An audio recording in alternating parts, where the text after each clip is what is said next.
자, 오늘 첫 귀절 8절 말씀을 다 같이 함께 읽어보시겠습니다. 8절 말씀 다시 읽으십니다. 예루살렘에 있는 하나님의 성전에 이른 지 2년 둘째 달에 여사닥의 아들 예수아와 다른 형제 제사장들과 레위 사람들과 무릇 사로잡혔다가 예루살렘에 돌아온 자들이 공사를 시작하고 20세 이상의 레위 사람들을 세워 여호와의 성전 공사 감독하게 하매. 자, 8절 말씀을 다시 한번 보시죠. 예루살렘에 있는 하나님의 성전에 이른 지 몇 년째입니까? 2년. 그러니까 바벨론 포로로부터 돌아온 지 제2년인 BC 주전 535년입니다. 535년 둘째 달에, 그 다음 또 보시죠. 스알디엘의 아들 누굽니까? 수룹바벨과 요사닥의 아들 누구라고요? 예수아와 다른 형제 제사장들과 레위 사람들과 무릇 사로잡혔다가 예루살렘에 돌아온 자들이 공사를 시작하였더라. 이렇게 나와 있습니다. 바벨론 포로에서 귀환한 이스라엘 자손들이 바사 제국 고레스 대왕의 명령대로 예루살렘 성전을 건축하기 시작할 때의 모습입니다. 제2 예루살렘 성전이죠. 근데 놀라운 점은요, 여기 보시면 이때 스룹바벨과 예수아가 이 공사를 시작하였다고 나와 있다는 점입니다. 누가 시작했다고요? 스룹바벨과 예수아. 이 두 사람이 누굽니까? 스룹바벨은 1차 포로 귀환을 인도한 바사 제국의 총독이죠. 예수아는 이스라엘의 대제사장입니다. 그러니까요, 제2 솔로몬 성전은 이스라엘 민족의 지도자들이 앞장서서 건축을 한 것입니다. 물론 바사 제국 고레스 대왕의 명령이기 때문에 그렇기도 했겠습니다만, 우리는 여기서 제2 솔로몬 성전을 건축할 때 이스라엘의 지도자들이 앞장섰다는 점을 눈여겨봐야 됩니다. 그 앞에 3장 1절, 2절 전반부를 좀 또 보시죠. 3장, 같은 3장 1절부터 보세요. 이스라엘 자손이 각자의 성읍에 살았더니 7째 달에 이르러 일제히 예루살렘에 모인지라. 요사닥의 아들 누굽니까? 대제사장 예수아와 그의 형제 제사장들과 스알디엘의 아들 누굽니까? 수룹바벨 총독과 그의 형제들이, 그 다음 단어가 뭐죠? 다 일어나 이스라엘 하나님의 제단을 만들었더라. 그러니까 포로에서 돌아온 총독과 대제사장이 누구보다도 더 앞장서서 제단을 쌓고 성전을 짓는 일에, 무너진 성전을 짓는 일에 참여를 한 것입니다. 이것은 사실 이스라엘 민족에게 있어서 큰 특징 중에 하나입니다. 지도자가 앞장서서 헌신하는 민족, 참 행복한 민족이죠. 이스라엘은 이때 당시에 이처럼 지도자들이, 훌륭한 지도자들이 있었어요. 앞장서서 헌신하는 지도자들이요. 느헤미야서 4장 말씀을 한번 보시죠. 느헤미야서 4장, 에스라서 다음에 느헤미야서죠. 4장 16절부터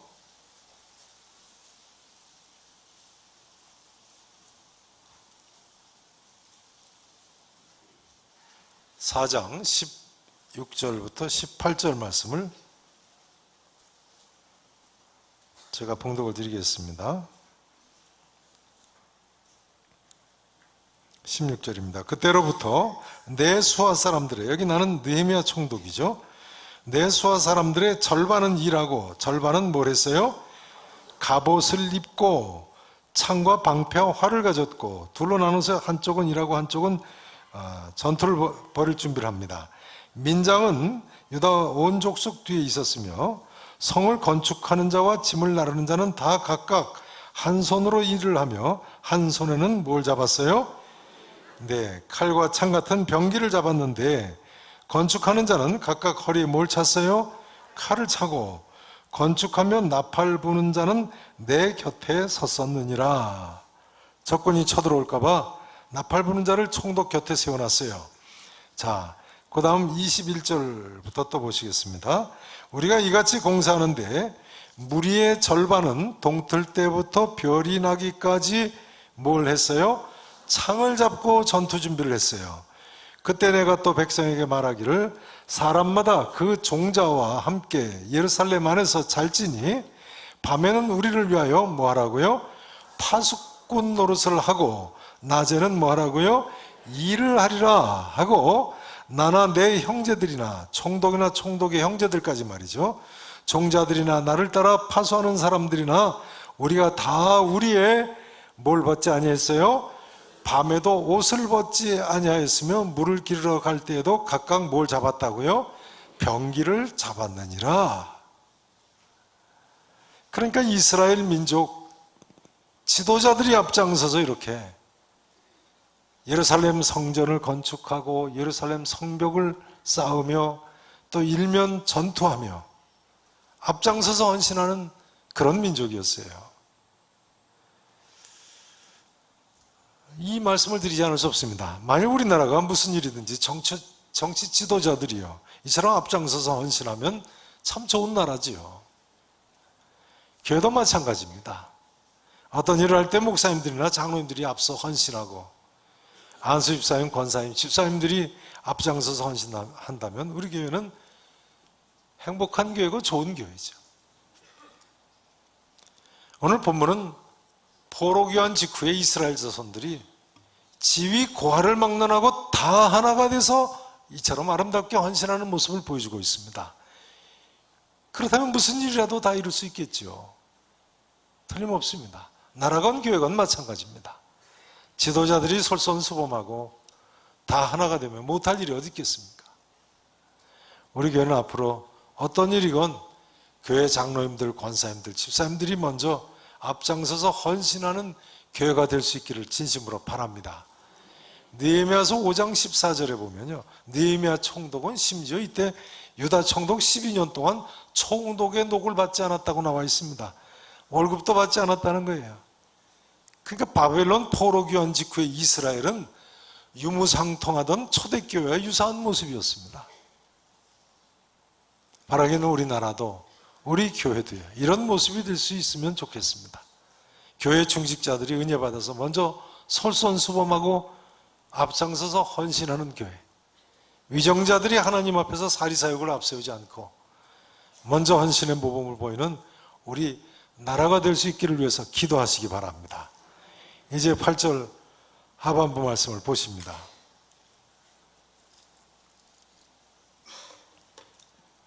(3장 8절) 사로잡혔다가 예루살렘에 돌아온 자들이 이처럼 공사를 시작하고요. 이제 하반절 8절 하반절을 보십니다. 몇 세 이상의 레위 사람들이라고요? 20세 이상의 레위 사람들을 세워 예루살렘 성전 공사를 감독하게 하며 이렇게 나와 있습니다. 몇 살 이상의 레위 사람들을 세웠다고요? 20살이요. 본래 민수기 8장 24절에 보면요, 레위 지파 젊은이들은 25세가 되어야만 회막에서 봉사할 수가 있었습니다. 몇 세가 되어야 했다고요? 25세, 25살이요. 그런데 훗날 다윗 시대에 이르러서 예루살렘 성전의 사역이 많아지면서 역대상 23장 24절, 27절, 역대하 31장 17절 같은 데를 보면 다윗 왕이 명령을 해서 20세 이상 된 젊은이들도 성전에서 섬기는 일에 참여를 할 수 있도록 했습니다. 그러니까 나이가 5살이 더 낮춰진 거지요. 그런데 오늘 본문에 보면 제2 예루살렘 성전을 건축할 때도 동일하게 20세 이상 된 레위 사람들을 동원한 것을 알 수 있습니다. 이 이야기는 이런 이야기가 됩니다. 20세 이하의 청소년들은 성전 공사에 동원하지 않았다. 본래 이스라엘은 20세 이상으로 싸움에 나갈 만한 자를 인구 조사할 때도 계수를 했지요. 그것으로 볼 때 20세 이하의 모든 청소년들은 전쟁이나 성전을 짓는 공사에 동원을 하지 않은 것으로 보입니다. 여기에 재미있는 결론이 있습니다. 한 나라의 총독까지 나서서 싸우며 일면 밤에 옷도 못 벗고 일을 하는데 20세 이하의 젊은이들, 그러니까 6세, 17세, 18세, 19세 같이 한창 힘을 쓸 때의 젊은이들이 일을 하지 않았다. 이게 있을 수 있는 일입니까? 과거에는 있을 수 없는 일이죠. 과거고 현재고 마찬가지입니다. 전에 제가 고등부를 담당할 때 고등부 부장님이 연대장이셨던 분이셨는데요. 저하고 같이 여름 수련회 답사를 이제 가는데 도중에 쉬면서 그런 얘기를 하신 기억이 있습니다. 6.25 전쟁 때 보니까 가장 용감하게 싸우는 군인들이 10대 병사들이더라는 거예요. 가장 용감하게 싸우는 병사들이 누구라고요? 장교들이요? 10대 군인들은 정말 물불 가리지 않고 생명을 생각하지 않고 용감하게 싸우더라는 거예요. 그러면요, 이스라엘 사람들은 이 사실을 몰라서 10대 젊은이들을 일할 때나 전투할 때 동원 안 하는 것이겠습니까? 하나님께서 이 사실을 모르셔서 그런 젊은이들을 인구 조사할 때 전쟁에 내보낼 병사의 숫자에서 빼라고 하셨겠습니까? 아니죠. 그럼 왜 그렇게 하셨겠습니까? 하나님께서 젊은이들을 아끼시는 거죠. 사실은 이런 젊은이들은 따로 할 일이 있었기 때문입니다. 그것이 무엇이겠습니까? 청소년들이 따로 할 일. 이 자리에 계신 청소년들 한번 대답해 보세요. 따로 할 일이 뭡니까? 그건 공부죠, 뭐예요.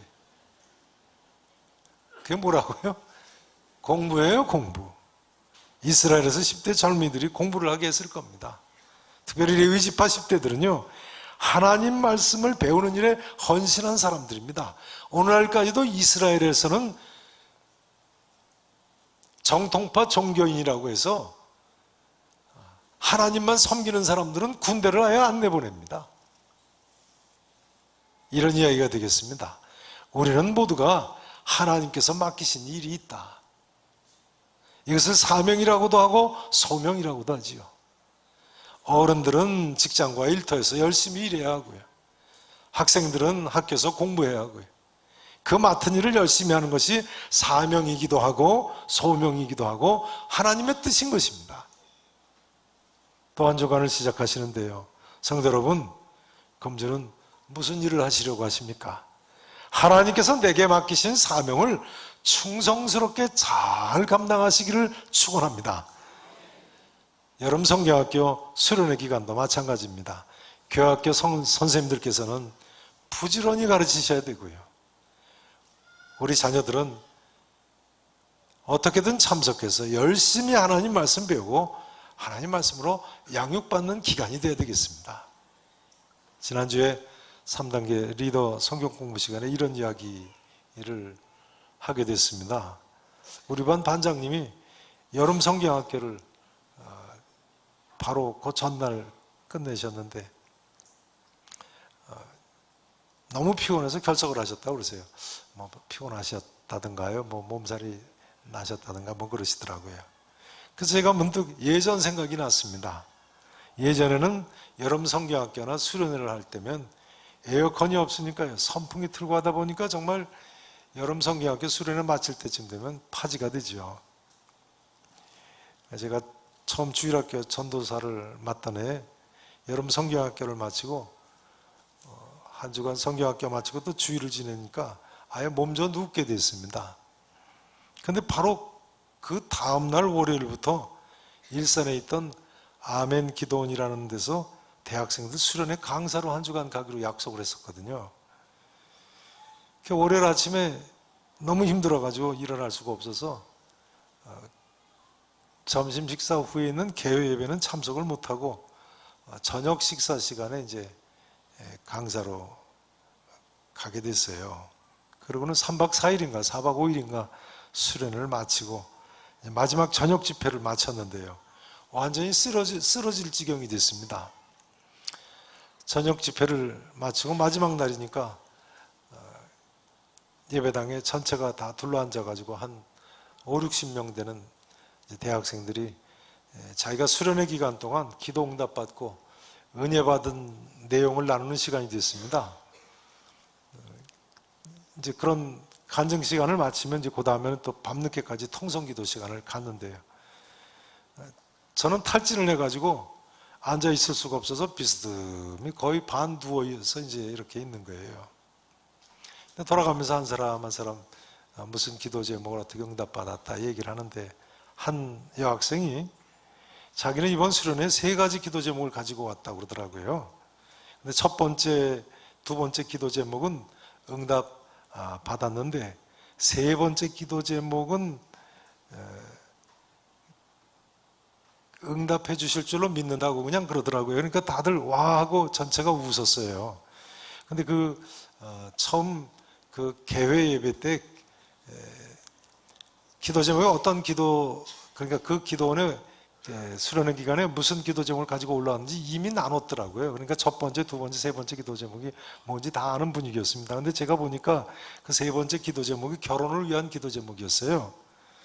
근데 제가 기운이 없어가지고 비스듬히 이렇게 기대어 있다가 무슨 생각이 드냐면요, 내가 저 여학생한테 가서 당신의 기도가 응답되었어 그럴까, 그런 생각이 드는 거예요. 그러면서 한쪽에서 별 생각이 다 드네, 그런 생각이 또 들었어요. 인간이 참 별 생각이 다 들죠. 그리고 그 사건을 한동안 잊어버렸어요. 근데 그 아가씨가 요즘 저희 집사람이 되지 않았습니까?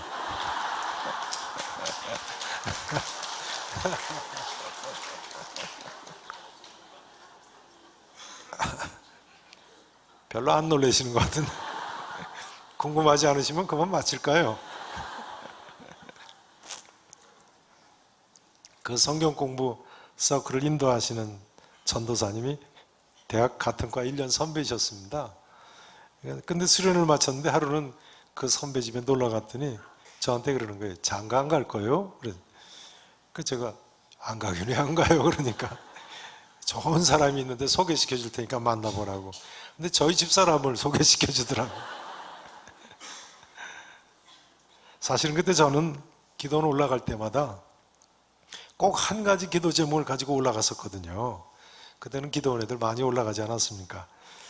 그리고 또 그렇게 한 가지씩 기도 제목을 가지고 올라가면 응답을 많이 받곤 했어요. 그래서 그때는 여름방학 때니까 제 결혼을 위해서 기도 제목을 가지고 올라갔었습니다. 그러니까 내가 저 학생한테 가서 당신의 기도가 응답되었어 라고 할까 하는 생각이 들었던 거죠. 여러분, 중요한 것은요, 그것이 아니고 우리 각 사람은 제각각 해야만 하는 일이 있습니다. 자녀들은 열심히 공부해야 되고요, 직장인들은 직장에서 성실하고 정직하게 일해야 하고요, 가정주부들은 가정을 더 잘 꾸려나가고, 목사 전도사는 열심히 이 하나님 말씀을 가르쳐야죠. 그러면 하나님께서 장가도 보내주시더라니까요.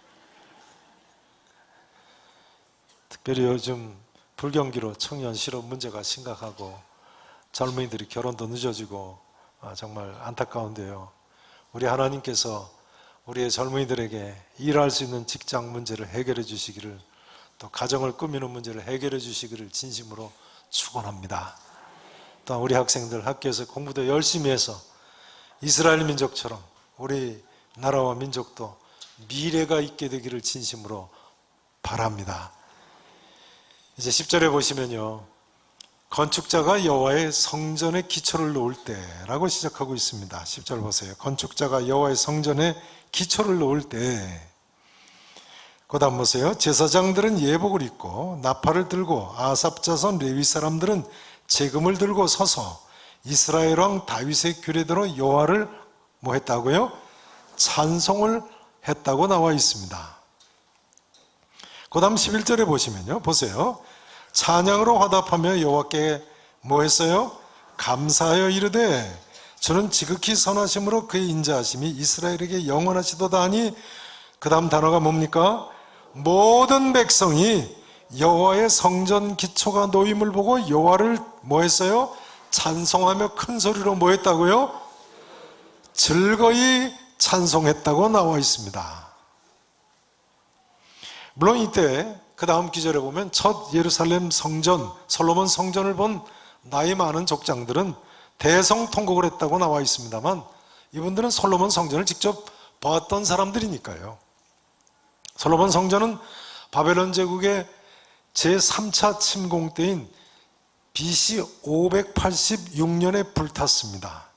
그런데 지금은 BC 535년이니까요. 51년 전에 솔로몬 성전을 본 사람들이 있었던 거예요. 솔로몬 성전을 가령 15살 때 봤다 하면 지금 몇 살입니까? 51년이 지났으니까요. 66세니까요. 그러니 기억이 나고 대성통곡을 하는 사람들이 있을 수 있는 거죠. 근데 에스라서 6장 15절 16절을 말씀을 보면요, 이스라엘 백성들은 이 제2 예루살렘 성전 공사를 마쳤을 때도 또한 즐겁게 찬송한 것을 알 수 있습니다. 그러니까 이 제2 솔로몬 성전을 건축할 때 이처럼 찬송으로 시작하고 찬송으로 마지막까지 마치고 준공을 한 겁니다. 우리가 찬송을 하는 가장 중요한 이유는 찬송으로 하나님께 감사하며 영광을 돌리는 것이죠. 이스라엘 백성들은 이처럼 제2성전 건축을 하면서 진정으로 하나님께 감사를 하고 하나님께 영광을 돌렸어요. 이스라엘 백성들이 여러분 무엇을 감사했겠습니까? 그러면 무엇을 감사했겠습니까? 무엇보다도 포로 귀환을 감사했겠죠.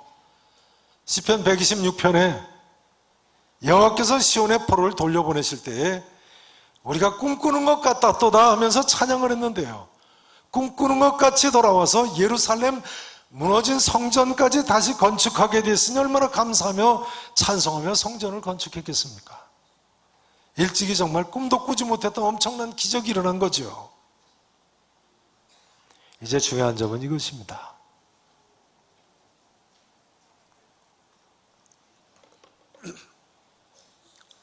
잘 들어보세요. 바벨론 포로에서 70년 만에 귀환한 이 사건은요, 우리가 구원받은 사건의 예표적인 사건이라는 사실이 중요합니다. 바벨론 포로 70년 만에 귀환 사건, 무슨 사건의 예표적인 사건이라고요? 우리가 구원받은 사건의 예표적인 사건입니다. 성경에는요, 우리가 죄에서 구원받던 사건에 많은 예표적인 사건들이 있습니다. 그 대표적인 사건이 출애굽 사건이고, 또 하나는 바벨론 포로 귀환 사건이고, 또 하나는 제2 예루살렘 성전을 재건한 사건입니다. 이제 이 질문을 드리지 않을 수 없습니다.